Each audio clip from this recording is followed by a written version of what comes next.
Welcome back to the broadcast, ladies and gentlemen. I'm your host, LaSalle Nungu, and today I've got to talk about a steaming, wet, hot piece of turd that is DoorDash. Ladies and gentlemen, today the stock of DoorDash went public at twice its expected IPO price of $102.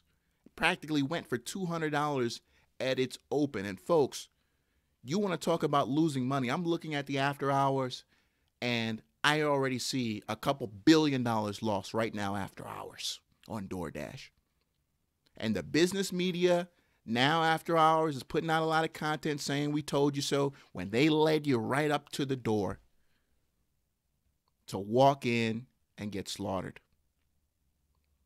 Here we go again with another company being released to the American public that is losing money,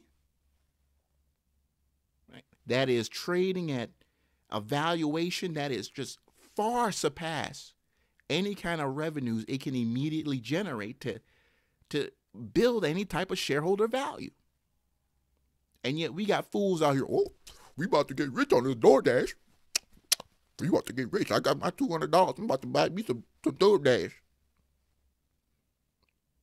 Yeah. Look, I'm not going to name any names. I see these people on YouTube who are telling you to get into these IPOs at the day they lift off. You're an idiot. You're a complete idiot.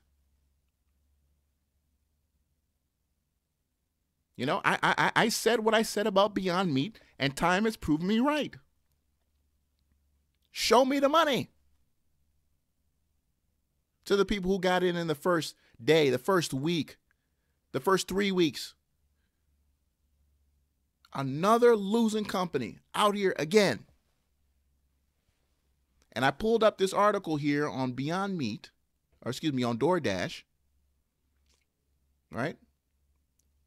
And this is really why the only reason this company went public in 2020, particularly now in the pandemic as we slowly work our way through the other side of COVID. Revenue at the food company, this was released yesterday, jumped 268% in the third quarter to $879 million. So that's 268% jump for this quarter. So give or take, we're talking about a company that was $360 million a quarter company. That was yesterday, given a valuation of $32.4 billion. Now, we know it opened at nearly 200, and for shits and giggles, let's just give it 200. So we're talking about a $65 billion valuation on less than $1 billion of revenue a quarter. Revenue that we know is going to go down as, you know, people get these shots and, you know, that I'm not going to get, but you're going to get. Yeah, I know you're going to get. Yes, sir, Mr. Trump, we're going to get this shot. You know who you are. Y'all going to be the first ones in line, but I digress. $65 billion valuation. Again, on revenues that are going to go down. I mean, people are going to get out the house. They're going to want to go to the restaurants. They want to go to, you know, you're not going to see the same level of volume. So now you're buying it at twice its IPO price. You better understand that you're losing money here for at least the next 2 years in this company. But shout out to the number 25 guy at DoorDash. The number 25 guy at DoorDash, they walked away with maybe $150, $200 million. Because the number 25 guy, he's not liquid enough to stick around for a long period of time. You know, he's not the number 4 guy. See, the number 4 guy is the guy that founders first went to for money. He's really liquid, right? So he can stick around for a long time, and he has stuck around for a long time. So he became more than likely a billionaire today. But the number 25 guy, who a lot of you and me could eventually be in our lifetime, got in a later round and cashed out today on suckers like you who are watching this right now who are pissed off I'm talking about this. I don't know how many times a broom has to be shoved up your ass to understand that this is not the kind of stocks you buy for long term. I want to know what kind of wealth is built on stocks that trade at 500 PE. What type of long-term wealth is built on that? I really want to know. And don't bring up Tesla, all right? If you weren't in Tesla at 2011, don't bring it up. I'll be the first one to tell you Tesla, that's not DoorDash, okay? That's not DoorDash. Don't try to compare to, because that's what I'm seeing here on Stock Twitch. They're trying to compare. No. This is not Tesla here. One company wants to change the world. Another company wants to give you some hot tacos. Okay? Completely different company.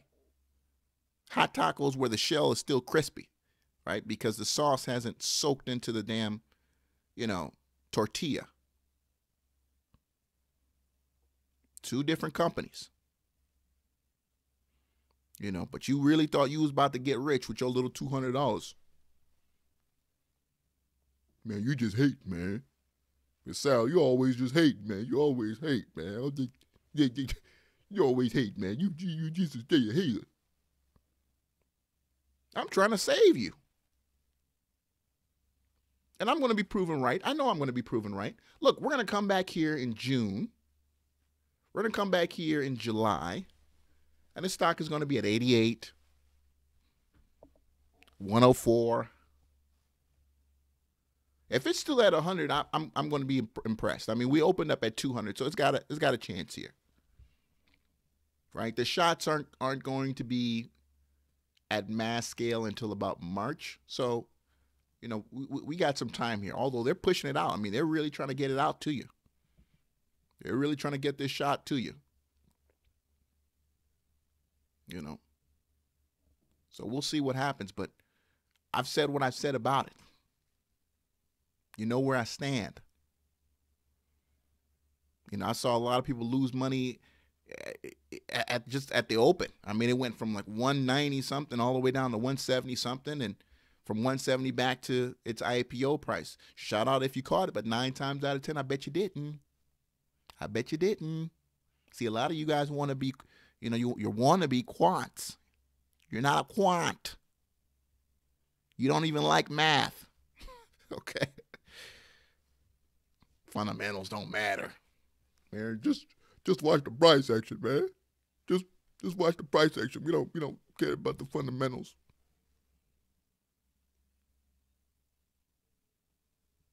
It's your boy Sal. Tomorrow is another trading day. Trade well.